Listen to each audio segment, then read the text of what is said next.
मैं मुख्यमंत्री होने के नाते कई बार घोषणा कर चुका हूं कि 2,80,00,000 लोगों का ये जो जनता है, ये मेरे परिवार के सदस्य हैं, ये मेरा परिवार है और इस परिवार के दुख सुख की चिंता मुझे करनी है। इसके दुख सुख की चिंता मुझे करनी है। यहां कोई पीड़ित है, किसी भी रूप में बीमार है, इलाज होना है, हमने आयुष्मान भारत चिरायु योजना के अंतर्गत 5 लाख रुपए का बीमा कर दिया और सीमा भी जो पहले 1,20,000 रुपया वार्षिक सीमा थी आय की, उसको बढ़ा करके 1,80,000 रुपया कर दिया बीपीएल की आय। जो राशन कार्ड पहले सिर्फ 15 लाख लोगों को हरियाणा में दिए जाते थे राशन इस नाते से, वो बढ़ा करके हमने 39 लाख परिवार उस योजना में ले आए हैं जिनको राशन मिलता है, डबल से भी ज्यादा। हमने ऐसे लोगों के जिनका घर नहीं है, मकान नहीं है, उनको मकान मिले।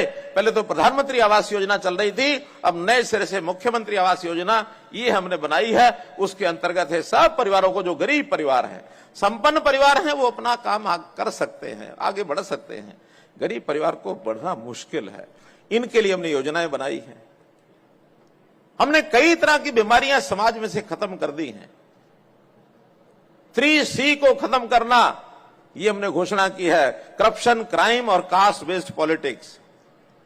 हम महापुरुषों की तो सम्मान करेंगे, लेकिन कास्ट की राजनीति नहीं करेंगे। अगर कास्ट हमने बनानी है, गिननी भी है, तो हमारे लिए 2 कास्ट हैं। मोदी जी ने कहा, एक अमीर जाति, एक गरीब जाति, और पहले हम गरीब जाति को अपनाएंगे। गरीब जाति का उत्थान, इसका भला करना, अंत्योदय की योजना पंडित दीनदयाल उपाध्याय के कहने पर इनको आगे बढ़ाएंगे। चाहे बच्चों की शिक्षा हो, चाहे वो स्वास्थ्य हो, चाहे वो सुरक्षा हो, चाहे स्वावलंबन हो, चाहे वो स्वाभिमान हो, चाहे वो सुशासन हो, चाहे वो सेवा हो।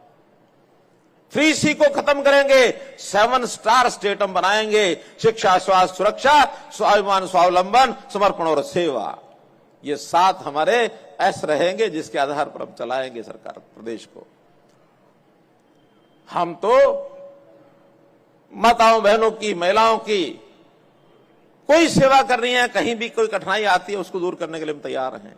स्कूली बच्चे, उनकी फीस का विषय हो, उनको प्राइवेट स्कूल में जाना तो वहां की फीस का विषय हो, उनकी वर्दी का विषय हो, ये सब हम करेंगे। मकान की मरम्मत हो, हमने 30,000 से बढ़ा करके उसको 80,000 रुपया कर दिया, ये हम देने के लिए तैयार, हम योजना बनाई है। हमने बेटियों की शादी के लिए मुख्यमंत्री विवाह शगन योजना के अंतर्गत 71,000 रुपया हर बेटी की शादी पर हम गरीबों को देते हैं। ये हमारी योजना है। इसमें चाहे वो एससी समाज है, चाहे वो अन्य समाज है, गरीब है तो गरीब है, इन गरीबों की योजनाएं हमने बनाई है। एक योजना हमने ऐसी भी बनाई है जिसकी चर्चा में बहुत ज्यादा की नहीं है, आज मैं पहली बार मंच से चर्चा कर रहा हूं उसकी। कभी कोई सदस्य परिवार का, गरीब परिवार का चला जाता है, विशेष तौर पर जो कमाने वाला सदस्य वो चला जाता है, तो परिवार कठिनाई में आ जाता है। उसकी मृत्यु किसी भी प्रकार से हुई हो, चाहे वो एक्सीडेंट में हुई है, चाहे बीमारी से हुई है, चाहे प्राकृतिक तौर पर कोई बात हो गई हो, लेकिन परिवार का सदस्य चला जाता है, परिवार हिल जाता है। और बहुत परिवार बार बार मांग करते हैं कि परिवार का सदस्य चला गया, हमारी कोई सहायता करिए।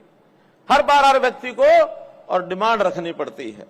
हमने पिछले कुछ समय से ये डिमांड वाला विषय खत्म कर दिया और गरीब परिवार जिसकी आय 1,80,000 रुपए से कम है, जो बीपीएल है, उसके लिए राशि निश्चित कर दी है। अलग अलग आय वर्ग के हिसाब से अलग अलग की है, उसके भी कारण आप समझ सकेंगे जब मैं बताऊंगा। 6 साल से 12 साल किसी भी बच्चे का किसी भी कारण से निधन होगा, उसको 1 लाख रुपया मिलेगा। यह कोई खुशी की बात नहीं है, लेकिन मन में पीड़ा आती है कि कुछ ना कुछ परिवार की सहायता की जाए। 12 से 18 साल की आयु में एक नौजवान होता है, उसका देहांत होता है, दुख भी होता है, लेकिन फिर भी 2 लाख रुपए परिवार को उसका हम देंगे। अगर 18 से 25 तक किसी नौजवान का देहांत हो जाए तो उसको 3 लाख रुपए देंगे, गरीब परिवार है तो उसको देंगे। और 25 से 45, क्योंकि ये कमाने वाले नौजवान, कमाने वाले व्यक्ति होते हैं, ये चला जाता तो परिवार का ताना बना हिल जाता है, उस परिवार को हम 5 लाख रुपया देंगे। और 45 से 60 वालों को भी 3 लाख रुपया देंगे। तो अलग अलग श्रेणी के हिसाब से 1 लाख, 2 लाख, 3 लाख, 5 लाख, 3 लाख, इस प्रकार से हम ये परिवारों के उन सदस्यों को अपने आप जाएगा, किसी को अप्लाई करने की जरूरत भी नहीं होगी। हाँ, जब तक अप्लाई करने की बात कहते हैं तब तक आप सूचना जरूर दो, क्योंकि देहांत होने के बाद सूचना देनी पड़ेगी। तो सूचना के आधार पर हम अपने एडीसी के यहां एक जानकारी दे सकते हैं। हमने ओल्ड एज पेंशन बुजुर्गों की 60 साल का होने के बाद उसके घर में बैठे उसकी पेंशन पहुंचाने का काम कर रहे हैं, उसको अप्लाई करने की जरूरत नहीं है। विधवा बहनें, दुर्भाग्य होता है, फिर भी उसकी अगले जनवरी के महीने से 3000 रुपये इन सबकी पेंशन हो जाएगी। और केवल इनकी नहीं, हमने 2 वर्ग और छांटे हैं।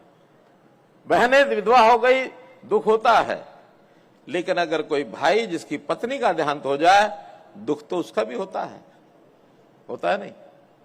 तो 40 साल की उम्र के बाद अगर कोई भाई विधुर हो गया, उसको भी पेंशन देंगे।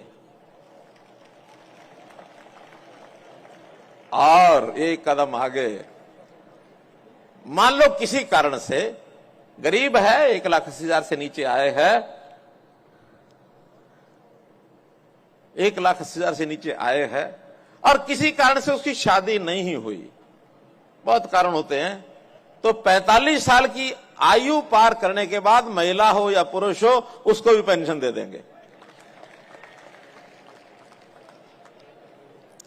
ये दुख तकलीफें हैं समाज की, इन तकलीफों को शायद ही कोई समझ पाया हो। तो मित्रों, भाइयों बहनों, स्कीमें तो जैसा बताया गया बहुत स्कीमें हमारे पास हैं। इन स्कीमों के कारण से हम समाज के हर व्यक्ति की चिंता करते हैं। और एक जानकारी, फिर बाद में कुछ घोषणाएं करके मैं अपनी बात समाप्त करूंगा। जानकारी तो यह है कि आज का सम्मेलन बहुत सफल सम्मेलन, आपको बहुत बहुत बधाई।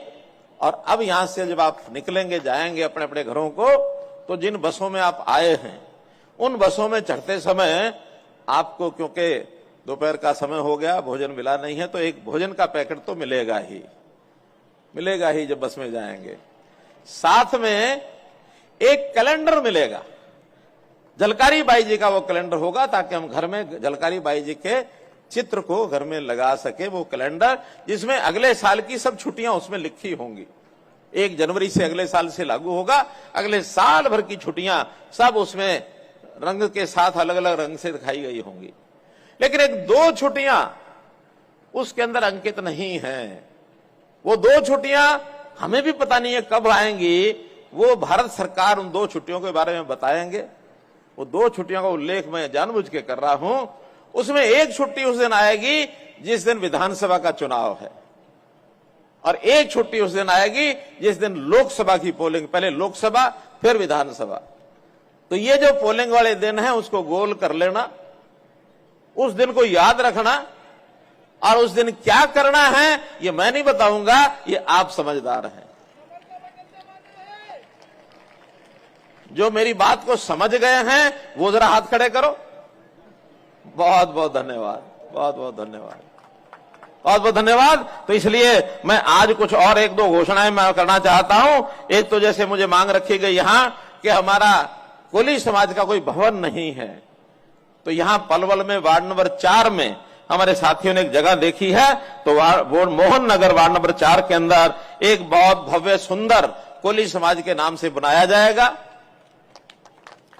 और उसी में वीरांगना झलकारी बाई जी का एक बहुत बड़ा स्टैच्यू ये भी लगाया जाएगा। इसके ऊपर 3 करोड़ रुपए की ये लागत आएगी। इस नाते से ये आपको जानकारी देना बहुत जरूरी है। मैं चाहता हूं कि झलकारी बाई जी का चित्र घर घर पहुंचे और उनकी इस प्रतिमा के सामने साल में कम से कम एक बार जब उनकी जयंती आती है उस समय हम कार्यक्रम भी करें, समारोह भी करें, और ऐसी वीरांगनाओं को याद करते हुए नई पीढ़ी को हम प्रेरणा दें। इस प्रेरणा से अपने समाज को, अपने देश को, अपने प्रदेश को, सबको लाभ होने वाला है। आपने मेरी बात सुनी, आपका बहुत बहुत धन्यवाद, बहुत बहुत आभार।